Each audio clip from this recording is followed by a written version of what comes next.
we are back here on the GSMC Baseball Podcast, bringing you our fourth and final segment today, which is going to be recapping some more minor news around the league, just some minor stories that I did want to touch upon. We usually do this at the end of the show if there are a lot of transactions that happened that I think were notable. So the first one I did want to talk about was, of course, one of the biggest stories of the entire baseball year. But I've already made a few segments on it, and again, as I said before, it's more of a legal situation than a baseball situation.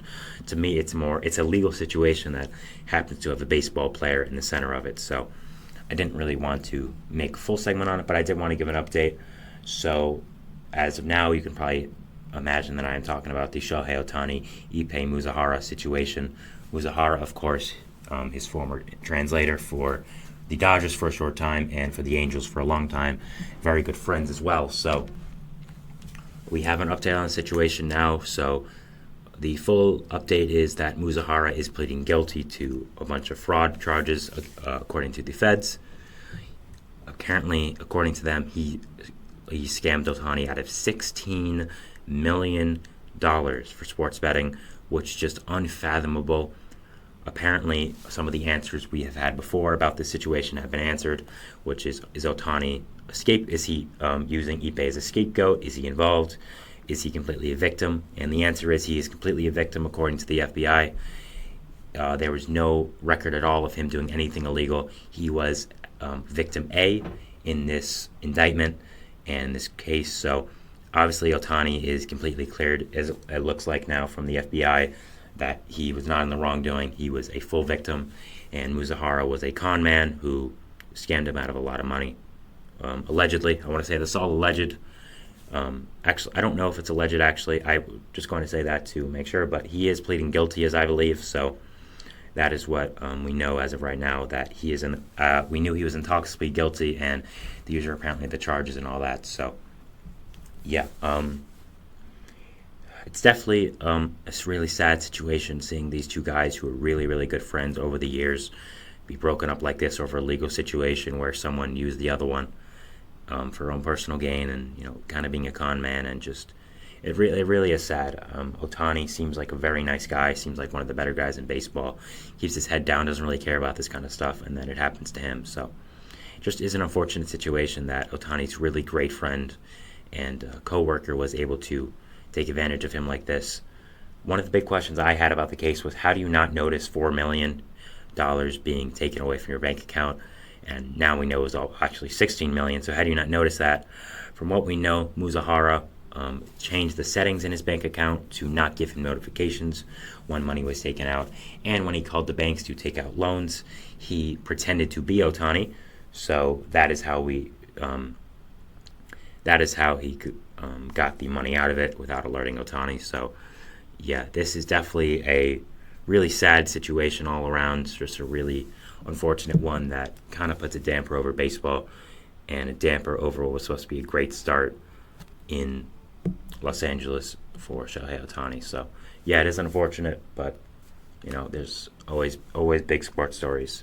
So, yeah. Going to some more regular baseball news now, and it's kind of, I guess, happier news because that was kind of depressing. First, we have Brandon Lau. He will be placed on the injured list by the Rays for 10 days. Now, not a huge deal as it's only 10 days, but of course, there is always the chance that his injury gets developed more and he gets hurt more.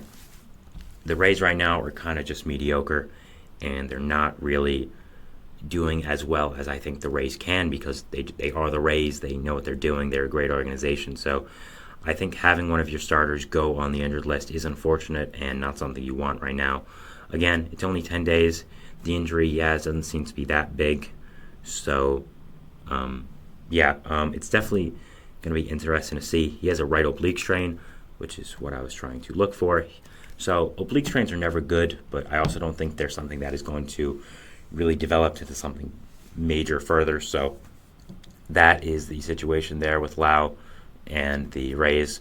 It is interesting now, could they call up Junior Camarino, one of the top prospects in baseball, to fill in for Lau's position at second base? I would have had him on the MLB roster anyways, but they know more about him than me. So we'll definitely see what has to happen there with Camarino and the Rays, but I think this could open up a window for him to come up. I don't think he will, but I think there's a possibility because he does play second base. and he would get full reps there. So yeah, that's going to be something interesting to watch and interesting to see. But just gonna be interesting to watch how, I keep saying interesting, I apologize, but this stuff is interesting to see how Lau's injury does affect the Rays and their lineup, and just them being kind of mediocre right now. So yeah, that is something I do want to see, and want to see how it does affect the Rays as the season does go on. Some other second base news: we have Colton Wong agreeing to a contract with the Arizona Diamondbacks for a minor league deal. I think this is good depth on the Diamondbacks. You've lost a lot at your shortstop position, losing Jordan Lawler, then losing his backup, Geraldo Perdomo. Now, of course, Wong isn't a shortstop. He is a second baseman, but he is middle infield depth, and with one of your youngsters, Blaze Alexander, going over to play shortstop for most likely the majority of the year now until Perdomo and Lawler are back, not hurt, he probably is going to play short, and you now have Wong, who can potentially fill in at second, fill in at third, maybe even at short if you really get desperate. But I just overall think it is a good veteran depth signing, because you have lost so much, and I think Wong showed a little bit with the Dodgers last year. I don't think has much left with the bat, but knows how to take fine at bats, is a really good defender, bring good veteran leadership. So overall, I think it's a really nice signing by the Diamondbacks. I think it makes a lot of sense for where they are with their team right now, and just overall is a good move by them. Jefferson Cuero, one of the top prospects in baseball, one of the top Brewers prospects, is out for the year. He is having season-ending surgery. Now, not a huge blow to the Brewers, as I don't really think Cuero was on the way to going to the big leagues this year. I didn't think that he was going to help the Brewers this year immediately.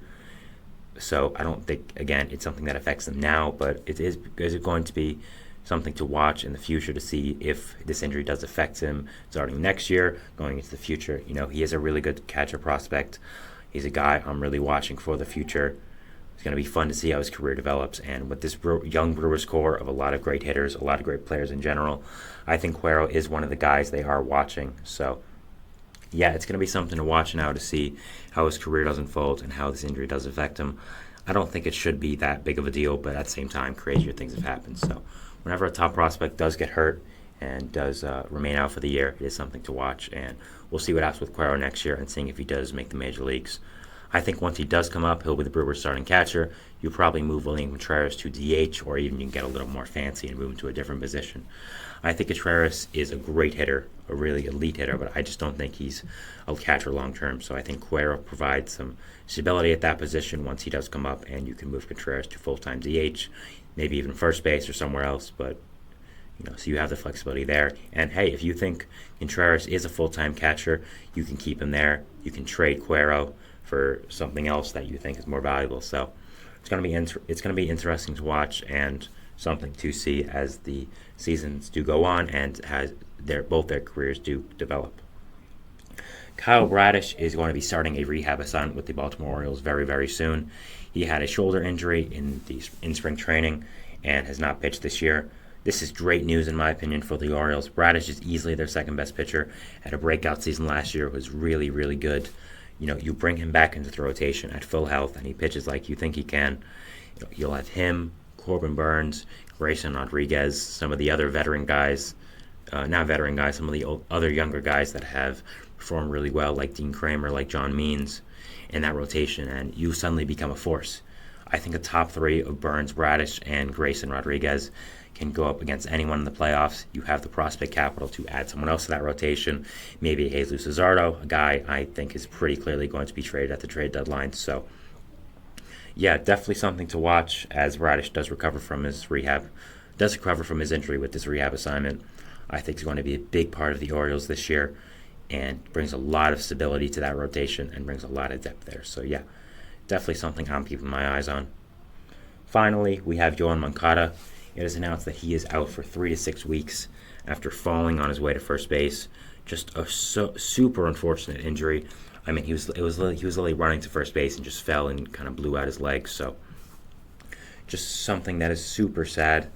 Moncada's in the last year of his contract. It looks like the writing's on the wall for him not to return to Chicago and the South Side.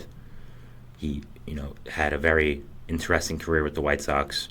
didn't really live up to that full prospect potential after coming over in that huge Chris Sale trade. Dealt with a lot of injuries, had some months of being really good, was just overall a streaky player with the White Sox. So, yeah, something unfortunate that did happen, and just something, it just is unfortunate and sad that he didn't live up to his full potential with Chicago, and wasn't really a bust in my opinion because it wasn't really his fault. He just dealt with a lot of freak injuries and a lot of things that weren't under his control, but definitely did not live up to the name he had, and definitely did not live up to the reasons why he came over there and the allure he had as a top prospect coming over from Boston for an ace like Chris Sale. So, yeah, a sad situation, but that's baseball. These things happen, so, it's unfortunate, but it is what it is, unfortunately. So, that was our segment 4 here, talking about some news stories around the league that I did want to touch upon. Talking about Shohei Ohtani as interpreter, Brandon Lau going on the injured list, Colton Wong signing with the Diamondbacks, Jefferson Cuero out for the year, Kyle Bradish starting a rehab assignment, and Yohan Moncada out for 3 to 6 months. All interesting stuff. So, yeah, that was the end of our segment 4 and the end of our show today. I want to thank you guys so much for watching. You can follow us anywhere. You can follow us anywhere on social media, get content and updates: Facebook, Twitter, TikTok, Instagram. Make sure to hit the subscribe button. Make sure to hit follow on all social media. As I said, if you do subscribe on YouTube, please do as well. Hit the notification bell. You get notified not only when I post, but when every single other great content creator on this channel does post. So it would mean a lot. It helps everyone here at the network, and it helps me as well. So thank you guys so much for watching. Have a great day, and we'll see what baseball throws us tomorrow. Bye, guys.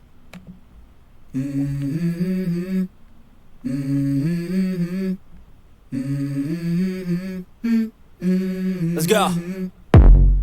I wake up to a little bit of drool on my pillow, feel like it's gonna be a bad day. Yeah, I'm tired of shit, and the coffee ain't hit yet. Damn, ain't that great. I don't wanna go